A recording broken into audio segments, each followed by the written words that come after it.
Assalamualaikum warahmatullahi wabarakatuh. Pada hari ini, saya sebagai moderator yang akan memandu kegiatan diskusi hari ini. Topik yang akan kita bicarakan mengenai anatomi dan fisiologi reproduksi wanita. Bahasan pertama akan disampaikan oleh Rismika. Kepada Rismika, saya persilahkan. Assalamualaikum warahmatullahi wabarakatuh.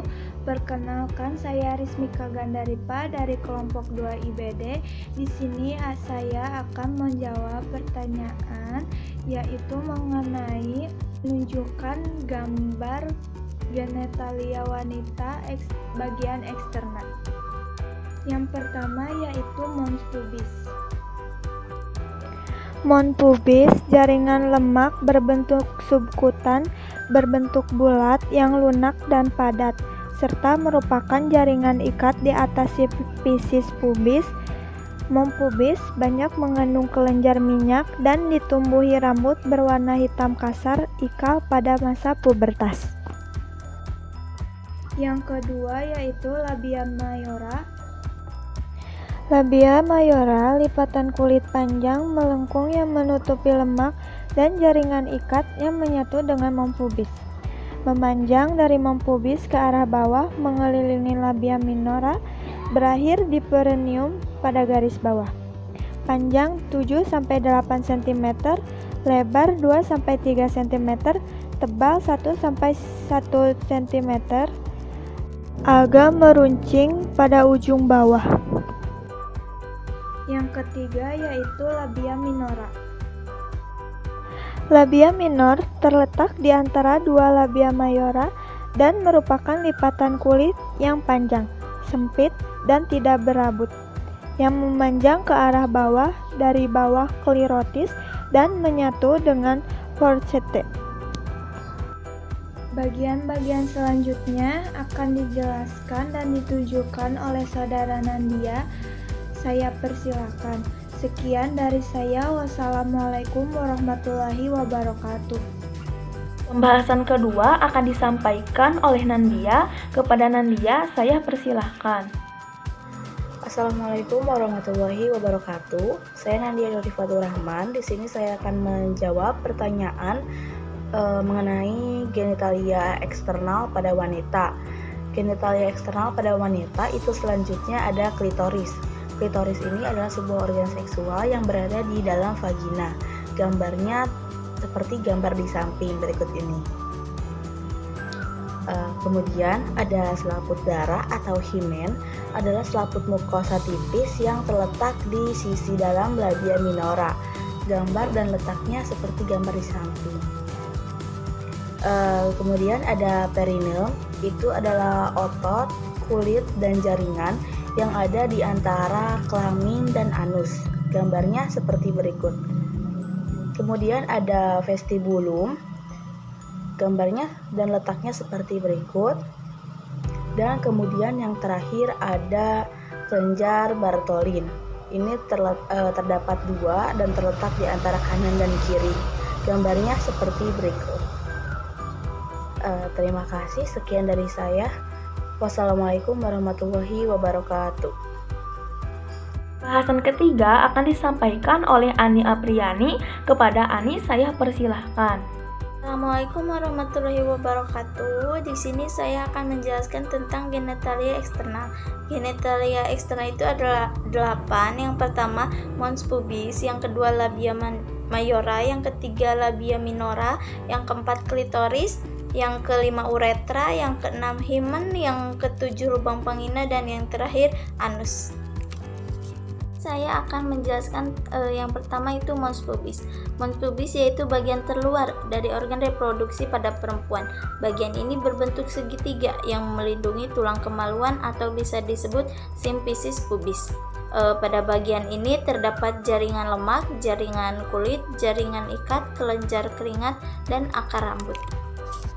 Kedua ada labia mayora. Labia mayora adalah bagian dari organ reproduksi wanita yang disebut pulpa. Bentuknya seperti dua lipatan besar di luar vagina. Panjang labia mayora pada setiap wanita bervariasi. namun umumnya berkisar 2-10 cm dan akan tertutup oleh rambut kemaluan setelah memasuki masa pubertas. Untuk fungsinya, fungsi dari labia mayora melindungi organ-organ internal dari sistem reproduksi wanita dengan mencegah vagina terbuka dari pembukaan di luar aktivitas seks. Bibir yang tebal dan keras tersebut melindungi dan menyembunyikan lubang vagina. 3. Ada labia minora. Labia minora merupakan lipatan kecil di bagian dalam labia mayora. Bagian depan labia minora mengelilingi klitoris. Kedua labia ini mempunyai pembuluh darah sehingga dapat menjadi besar saat berkeinginan seks bertambah. Labia minora ini pada wanita dianalogikan seperti skrotum pada pria. Dan untuk fungsinya bertindak sebagai pelindung bagi saluran kemih wanita. Labia menjaga pulpa dari serangan bakteri. Kelenjar labia minora yang berada di dalam memproduksi sekresi kaya akan bahan kimia yang dirancang untuk membunuh bakteri. Yang keempat itu ada klitoris. Klitoris adalah bagian yang paling sensitif dari tubuh wanita. Klitoris juga berperan penting dalam hubungan seks. Klitoris terletak di bawah mons peneres pada bagian arterior pulpa, yaitu untuk memberikan kenikmatan seksual. Klitoris mempunyai 8.000 sel saraf. Ia pun dikenal sebagai organ yang paling sensitif daripada organ tubuh yang lain. Ada lubang vagina. Vagina adalah saluran yang menghubungkan serviks ke bagian luar tubuh. Fungsi organ ini adalah sebagai jalan lahir bayi saat persalinan, serta tempat keluarnya darah saat menstruasi. Vagina juga menjadi jalur akses sperma untuk menuju rahim. Ada uretra. Uretra adalah saluran tempat mengalirnya urin dari kandung kemih sehingga dapat dikeluarkan dari tubuh. 7. Itu himen. Himen adalah selaput darah atau himen adalah jaringan kulit sangat tipis sekali yang melapisi pintu terbukanya vagina. Dan fungsinya untuk memungkinkan darah menstruasi dan cairan tubuh lainnya mengalir keluar melalui lubang vagina. Ada anus. Anus merupakan saluran pendek pada ujung rektum dan menjadi jalur keluarnya feses. Mungkin itu saja yang dapat saya sampaikan. Saya kembalikan lagi ke moderator. Pembahasan kelima akan disampaikan oleh Sevina. Kepada Sevina, saya persilahkan. Baik, terima kasih kepada moderator. Di sini saya akan menjelaskan alat reproduksi wanita bagian dalam, yaitu yang pertama ada vagina. Vagina adalah lubang atau saluran yang menghubungkan vulva dengan rahim. Bentuk dinding di dalamnya berlipat-lipat yang disebut dengan rugae. Sedangkan di tengahnya terdapat bagian yang lebih keras yang disebut dengan kolumna rugarum. Kemudian alat reproduksi yang kedua yaitu ada uterus atau rahim. Kemudian ada bagian-bagian dari uterus, yaitu ada fundus uteri. Yang kedua ada korpus uteri. Bagian utama rahim merupakan 2/3 bagian dari rahim. Pada korpus uteri, bagian ini berfungsi sebagai tempat bagi janin untuk hidup dan berkembang. Kemudian ada isthmus uteri. Kemudian ada serviks. Serviks terbagi menjadi dua, yaitu pars supravaginal dan pars vaginal, yang disebut juga dengan persio. Kurang lebih gambar persio seperti ini. Persio terdiri dari atas bibir depan dan bibir belakang. Pembahasan ke-6 akan disampaikan oleh Siva Alifah. Kepada Siva, saya persilahkan. Baik, terima kasih kepada moderator yang telah mempersilahkan saya untuk membacakan materi selanjutnya. Tuba falopi adalah saluran panjang sekitar 10-13 cm dan diameter sekitar 1 cm yang menghubungkan antara indung telur atau ovarium dengan rahim. Saluran ini berfungsi sebagai tempat berjalannya sel telur dari ovarium menuju rahim saat ovulasi dan sebagai tempat pertemuan sel telur dengan sel sperma saat proses pembuahan. Terdiri dari 3 jenis bagian, yaitu 1. Infundibulum, ujung terbuka seperti corong pada tuba falopi. Kedua ada ampula, bagian tengah tuba falopi merupakan tempat terjadinya filterisasi. Yang ketiga ada isthmus, bagian paling dekat dengan uterus. Selanjutnya ada ovarium. Ovarium ini terletak pada sisi uterus, berbentuk seperti kacang kenari, dan jaringan ikat dinding ovarium disebut dengan storma. yang terdiri dari dua lapisan, yaitu medula dan korteks. Fungsinya berperan untuk siklus menstruasi dan ovulasi serta menghasilkan hormon estrogen, progesteron, dan androgen. Pesan ketujuh akan disampaikan oleh Jihan. Kepada Jihan, saya persilahkan. Assalamualaikum warahmatullahi wabarakatuh. Perkenalkan, nama saya Jihan Fairuz dengan nomor induk mahasiswa P2062052172 dari kelas 1B Prodi Profesi Nurse. Saya akan menjawab pertanyaan dari Ibu Dewi mengenai apa itu vulva dan vagina. Jadi dalam pembuatan salinian tersebut terjadi kesalahan perhatikan. Yang dimaksud di situ adalah vulva dan vagina. Nanti akan saya lampirkan gambarnya vulva dan vagina. Jadi jawaban saya sekian. Terima kasih. Wassalamualaikum warahmatullahi wabarakatuh.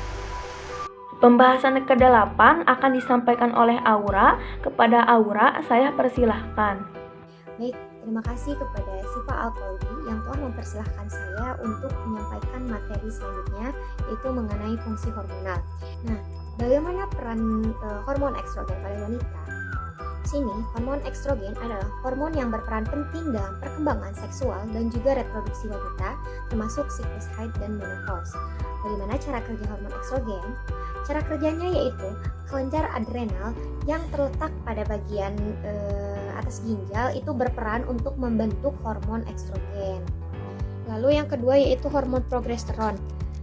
Pada hormon progesteron umumnya itu dapat meningkat secara alami saat masa kehamilan. Namun kadar hormon progesteron yang rendah itu dapat mempengaruhi siklus menstruasi dan proses pembuahan. Jika progesteron rendah, maka akan menyebabkan terhambatnya proses pembuahan dan proses menstruasi. Pada fase ini, fungsi dari hormon progesteron adalah membantu mempersiapkan tubuh wanita untuk berjaga-jaga jika ada potensi kehamilan. Progesteron juga bekerja dengan cara menebalkan dinding rahim atau endometrium untuk menerima sel telur yang telah dibuahi oleh sperma. Mungkin hanya itu yang dapat saya sampaikan. Mohon maaf bila ada kesalahan. Wassalamualaikum warahmatullahi wabarakatuh. Pembahasan ke-9 akan disampaikan oleh Ilma. Kepada Ilma, saya persilahkan. Assalamualaikum warahmatullahi wabarakatuh. Saya Ilma Khalidatul Aula dari kelas 1B Profesi Nurse, kelompok 2 Ilmu Biomedik Dasar. Saya akan menjelaskan tentang fungsi organ reproduksi pada wanita. Fungsi organ reproduksi pada wanita ialah memproduksi sel telur untuk pembuahan. Selain itu, organ-organ tersebut berfungsi sebagai tempat berkembangnya janin. Organ-organ tersebut ialah indung telur, tuba fallopi, rahim, dan vagina. Selanjutnya saya akan menjawab pertanyaan dari Ibu, yaitu tentang perkembangan janin di dalam rahim.